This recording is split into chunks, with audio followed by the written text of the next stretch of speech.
আসলে কথা বলা তো আমাদের জন্য কঠিন। আপনারা নিশ্চয়ই খেয়াল করেছেন, আমার বিশ্বাস যে গুম কমিশন যেই প্রতিবেদনটা দিয়েছে, যে ভিডিও ডকুমেন্টারিটা দিয়েছে, আপনারা হয়তো অনেকেই দেখেছেন। আপনাদের ভিতরে কেমন সাফারিংস হয়েছে আমরা সবাই বলতে পারবো না, কিন্তু আমরা এখানে অনেকের সাথে কথা বলেছি। সবাই মোটামুটি একরকম কথা বলেছে যে কেউই এক বসাতে এই পুরো 1 ঘন্টার ডকুমেন্টারিটা দেখতে পারে নাই। অনেককে 4-5 বার থামতে হয়েছে, কান্না করে চোখ ভিজে গেছে, বারবার পানি খেতে হয়েছে নিজেকে স্থির রাখবার জন্য। জাবের যেরকম একটু আগে বলছিল, আপনারা দেখেন যে একজন মানুষ, আপনি শুধু এই মানুষটাকে আপনার নিজের বাবা বা নিজের ভাই হিসেবে চিন্তা করেন, যে তাকে কানে কানে বলছে যে আপনাকে তো গাড়ির সামনে ফেলে দেওয়ার কথা বলা হয়েছে, আমি আপনাকে এখন ফেলে দিব, আপনি আমার মাফ করেন।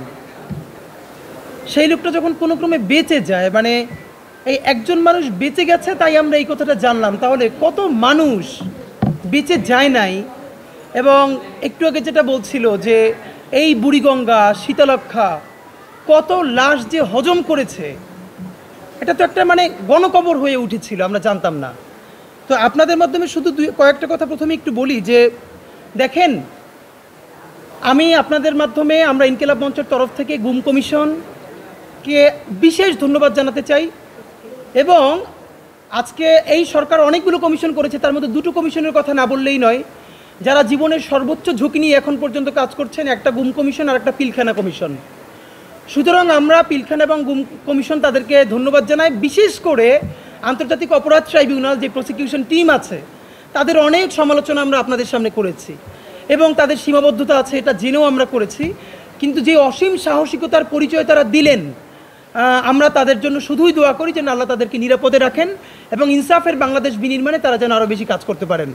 বন্ধুরা, আমরা বলতে চাই যে বাংলাদেশে একটা নতুন ন্যারেটিভ নির্মাণের কেউ চেষ্টা করছেন, এর মধ্যে বুদ্ধিজীবী মহল একটা, অফকোর্স আর্মির একটা অংশ, যে পুরো আদালতকে যেন আর্মির বিরুদ্ধে দাঁড় করানো হচ্ছে। মানে কি, যখন পুলিশের বিরুদ্ধে শত শত মামলা হয়েছে এবং পুলিশ সেগুলোকে অ্যাকনলেজ করেছে এবং পুলিশ বলেছে না সেগুলোর বিচার আমরা করব, তখন তো বলেন নাই আর্মি থেকে যে পুলিশকে টার্গেট করা হয়েছে। যখন সিসিটিভির বিরুদ্ধে সরকারি মোটামুটি উদ্যোগ নিয়েছে যেটাকে বিলুপ্ত করে ফেলা হবে, এরাতে এত বেশি রক্ত, তখন তো বলেন না একটা সংগঠনকে, একটা সংস্থাকে টার্গেট করা হয়েছে। আর্মি মানে কি এই 28 জন, 25 জন, 30 জন সব থেকে লোভী দিল্লির সেবাদাস, হাসিনার গোলাম, এই 30 জন মানে কি বাংলাদেশের আর্মি? বাংলাদেশের আর্মি এত ঠুনকো? অদ্ভুত ব্যাপার। পুরো বাংলাদেশ আর্মিকে কারা এখানে এসে ধ্বংস করে দিয়েছে, তার প্রথম কাজ শুরু হয়েছে পিলখানা হত্যাকাণ্ডের মধ্যে।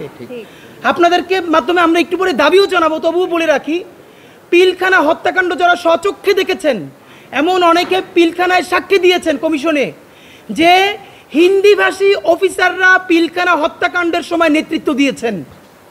আমার সেনাবাহিনী, আমার দেশপ্রেমিক সেনাবাহিনী, বাংলাদেশের স্বাধীনতা সার্বভৌমত্বের ভ্যানগার্ড সেনাবাহিনীকে যখন প্রকাশ্য দিবালোকে ঢাকার প্রাণকেন্দ্রে 2 দিন ধরে হত্যা করা শুধু হয় না, তার লাশটা তাপসের গাড়িতে উঠে পুড়িয়ে দেওয়া হয়, তাদের লাশগুলো তাদের স্ত্রী সন্তানরা ড্রেন থেকে টেনে টেনে বের করে, স্ত্রীকে মুহুর্মুহু ধর্ষণ করে তারপরে তার সামনে স্বামীকে হত্যা করা হয়, তখন এই সেনাবাহিনীর 25 জন, 30 জন যারা আজকে লেফটেন্যান্ট কর্নেল, মেজর জেনারেল, এই জেনারেলটা কোথায় ছিল আমরা জানতে চাই। আমার সেনাবাহিনীকে যখন হত্যা করে তার লাশ ভাসিয়ে দেওয়া হচ্ছে, তখন তারা হাসিনার সাথে গণভবনে বসে প্ল্যান করছে, চা খাচ্ছে, কফি খাচ্ছে, এবং হাসিনা তাদের শক্তি নিয়ে থ্রেট করেছে বাংলাদেশের জুনিয়র অফিসারদেরকে, সেনাবাহিনীর, যদি কেউ পিলখানার দিকে মুভ করে তাহলে পরিণতি ভয়াবহ হবে। এর মানে তিনি সেই প্রথম বাংলাদেশ সেনাবাহিনীকে ভয় দেখিয়েছিলেন, যদি ক্যান্টনমেন্ট থেকে পিলখানার দিকে মুভ করা হয় তাহলে ইন্ডিয়ান আর্মি এখানে অবস্থান গ্রহণ করবে। আমরা কোন দেশে ছিলাম? এই যে আজকে তো আর্মির অনেকের নাম চলে আসবে পিলখানা কমিশনে। এখন এই নাম যাতে না আসে, আর্মির চিফ থেকে শুরু করে অনেকে যদি সেই দায়িত্ব নেন তাদের কলিগদেরকে বাঁচানোর জন্য, তিনি তার কলিগদেরকে বাঁচানোর জন্য দায়িত্ব নেওয়া তার একটা প্রায়োরিটি হইতে পারে। কিন্তু বাংলাদেশের 18 কোটি মানুষের প্রায়োরিটি হইল যারা গত 16 বছর ধরে বাংলাদেশকে শুধু জাহান্নামি বানায় নাই, এত বড় জাহান্নাম বানাইছে যে একটা 16 বছরের যুবক কিশোর গুমের ট্রমায় পাগল হয়ে গেছে, জীবনে আসে ভালো হবে না। আমি বলতে চাই, এই যে 28 জন, 30 জন জেনারেল, তাদের যে কোনো সন্তান, তাদের কোনো, এই যে দেখলাম মেজর জেনারেল কবির যিনি পালিয়ে গেছেন শুনতে পাচ্ছি এখন, তিনি তার স্ত্রী কি সুন্দর হিজাব পরা, দেখেন তার সন্তানকে নিয়ে হাসিনার পাশে ছবি তুলতেছে। অথচ এই হাসিনা কবিরের সন্তানের মতো কত সন্তানের রক্ত দিয়ে গোসল করে, রক্ত দিয়ে নাস্তা করে, এইটা সে জানতো, তাদের কলিজায় কাঁপন ধরতো না। তা আমরা জানি আমাদের সামনে এত বড় ভয়াবহ অপরাধ ঘটেছে, আমরা এর বিচার চাইবো না? এখন এর বিচার চাইতে গেলে যদি কখনো ডিজিএফআই, কখনো এনএসআই, কখনো আরো 10টা এজেন্সি আমাদেরকে ভয় দেখায়, আমাদেরকে কেউ দখল করে নেবে এই হুমকি দেয়, দখল তো আমরা হয়েই ছিলাম ভাই। আমরা যখন মুক্তি চাই, আমরা মুক্তির সংগ্রাম করছি, সেই মুক্তির সূচনাটা হয়েছে 24-এর ঐতিহাসিক গণ অভ্যুত্থানে। যতদিন না পর্যন্ত বাংলাদেশের জনগণের রাষ্ট্র কায়েম হবে, ততদিন পর্যন্ত মুক্তির লড়াই চলবে ইনশাআল্লাহ।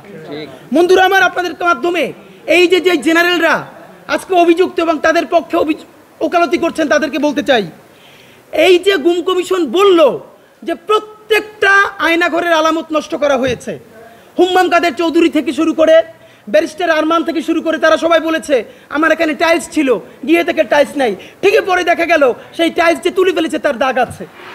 এইরকম প্রত্যেকটা আয়না ঘরকে ভেঙে সুন্দর সুসজ্জিত ড্রয়িং রুম বানাইছে কারা?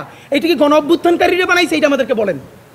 নাম্বার 2, মেজর জেনারেল, এই যে ডিজিএফ এর সাবেক প্রধান জিয়া, যিনি পালাইতে গিয়ে ধরা পড়ল, 5ই অগস্ট সন্ধ্যায় সে 1000-এর অধিক খুনি হাসিনার কল রেকর্ড ডিলিট করেছে। আপনি ভাবেন, এই 1000 কল রেকর্ড ডিলিট করা হয়েছে, এরপরও 2-4টা কল রেকর্ড সমস্ত আয়নাঘরকে গুড়িয়ে দেওয়া হয়েছে, এরপর সামান্য 2-1টা দাগ, সেইটা থেকেই যেই ডকুমেন্টারি করা গেল তা আমরা কেউ নিতে পারতেছি না। এবার আপনি ভাবেন, যদি কোনো আয়নাঘর না ভেঙে অরক্ষিত রাখা হতো, যদি খুনি হাসিনার একটা কল রেকর্ডও ডিলিট করে না হতো, আজকে বাংলাদেশে হাতে যেই পরিমাণ প্রমাণ থাকতো তাতে আওয়ামী লীগ উচ্চারণ কথা তো দূরের কথা, আওয়ামী লীগের যে গণহত্যাকারী সেও মনে হয় সারাদিন আল্লাহর কাছে তওবা করতো।